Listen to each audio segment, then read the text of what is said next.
Hello दोस्तों, नमस्कार। मैं आकाश बाटा आप सभी का इस यूट्यूब चैनल पर स्वागत करता हूँ। तो आज हम जानेंगे कि आप ऑनलाइन अपने फ़ोन या लैपटॉप के लिए ऑनलाइन कोई भी पुलिस कैसे कर सकते हैं।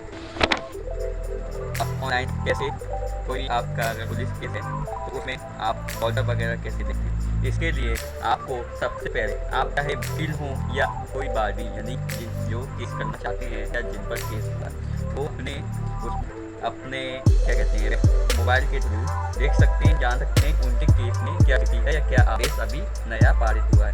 इसलिए आपको क्या करना है, सबसे पहले आपको आना है गूगल, और गूगल पे आके मैं आपको देख दिखाता हूँ। गूगल पे सबसे पहले आपको गूगल खोलना है अपने ब्राउज़र में। उसके बाद आपको इलाहाबाद हाईकोर्ट डॉट इन, ये वेबसाइट पे आ रही है इलाहाबाद हाईकोर्ट डॉट इन, इसको ओपन करना है। तो देखिए मैं दिखाता हूँ, इलाहाबाद हाई कोर्ट कर दिया मैंने और ये वेबसाइट खुल के आ गई इलाहाबाद हाई कोर्ट।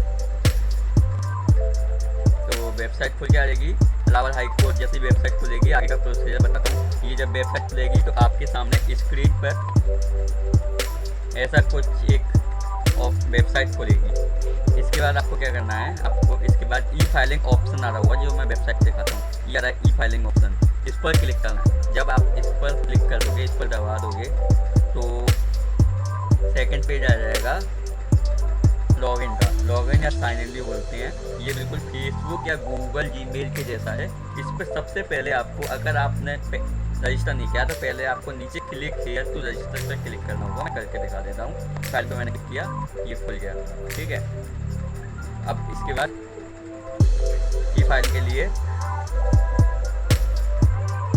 रजिस्ट्रेशन करना है। रजिस्ट्रेशन कैसे होगा, अधिवक्ताओं के लिए पंजीकरण इसमें अलग होता है। अधिवक्ता जैसे कोई भी वकील वगैरह हैं तो वो ऑप्शन चूज करेंगे ACR।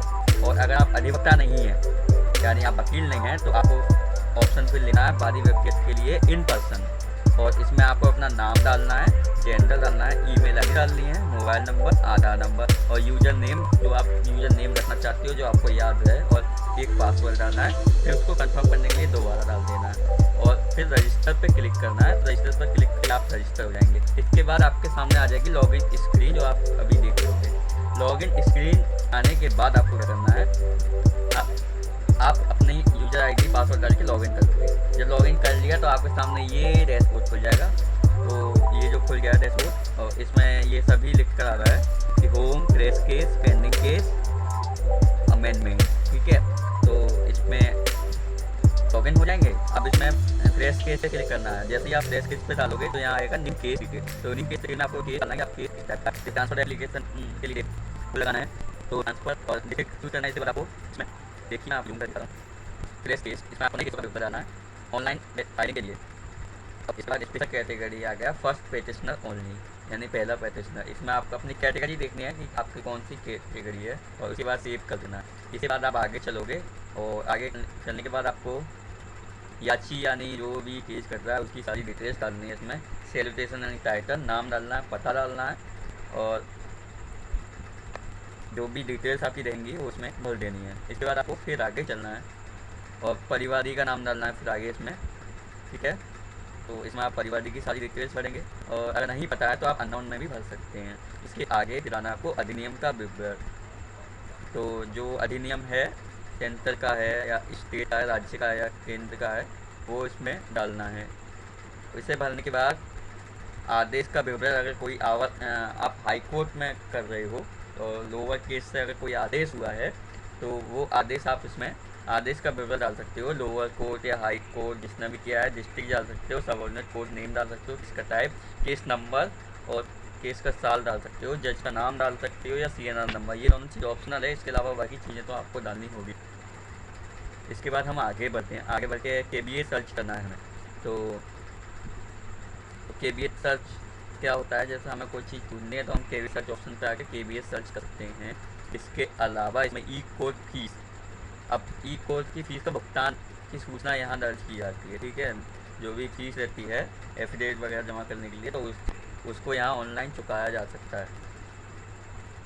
अब आपको जैसे कोई दस्तावेज सबूत या कुछ और दस्तावेज लगाने हैं तो आप इसमें अपलोड डॉक्यूमेंट पे आओगे और अपलोड फाइल करके आप अपने सारे डॉक्यूमेंट इसमें लगा सकते हो, ताकि आपकी केस में थोड़ी सी साक्ष्य के रूप में मदद मिल सके। और इसके बाद क्राइम विवरण डालना है, जो क्रिमिनल केसेस में होता है। तो क्राइम डिटेल वाला सबसे एंड में ऑप्शन रहता है। क्राइम डिटेल पर क्लिक करोगे, डिस्ट्रिक्ट डालोगे, पुलिस स्टेशन डालोगे, क्राइम नंबर डालोगे, क्राइम ईयर डालोगे, ठीक है। तो ये सारी डिटेल होने के बाद आगे आओगे आप केवल के सेशन ट्रायल डिटेल डालोगे आप इसमें सारी, कि कौन सा कोर्ट था, कब था, फिर आप आगे बढ़ जाओगे। तो आगे बढ़ गए तो ये फिर आपका केस का वो डिपॉजिट हो जाएगा। और अगर आपको फिर इसकी कोई डिटेल देखनी है तो आप अपने डैशबोर्ड पर व्यू डिटेल पर क्लिक कर देना, क्लिक ऑन व्यू डिटेल। तो जैसे ही आप ये कर दोगे तो आपकी देखिए इस तरह का कुछ जो आपने डिटेल केस नंबर डाला होगा तो उसमें ड्राफ्ट नंबर लिख के आ जाएगा, रजिस्ट्रेशन डेट लिख कर आ जाएगी, फर्स्ट पेशनर का नाम, केस का टाइप लिख कर आ जाएगा, केस का स्टेटस लिख कर आ जाएगा। और अगर उसमें कुछ आदेश या आगे कुछ कार्रवाई हुई है तो वो यहाँ प्रीव्यू में दिखाया जाएगा। और अगर आपको कोई अन्य तरह की जानकारी चाहिए हो तो ये इलाहाबाद हाई कोर्ट और लखनऊ हाई कोर्ट की बेंच ने नंबर आपके लिए सुविधा के लिए करे हुए हैं, तो आप इसको डायल करके कुछ जानकारी रह गई है तो वो है। और आपकी वीडियो देखने के लिए बहुत बहुत धन्यवाद। और उम्मीद करता हूँ आपको मेरी ये वीडियो पसंद आएगी, तो आप इस चैनल को सब्सक्राइब कर देना और वीडियो को लाइक कर देना। Thank you.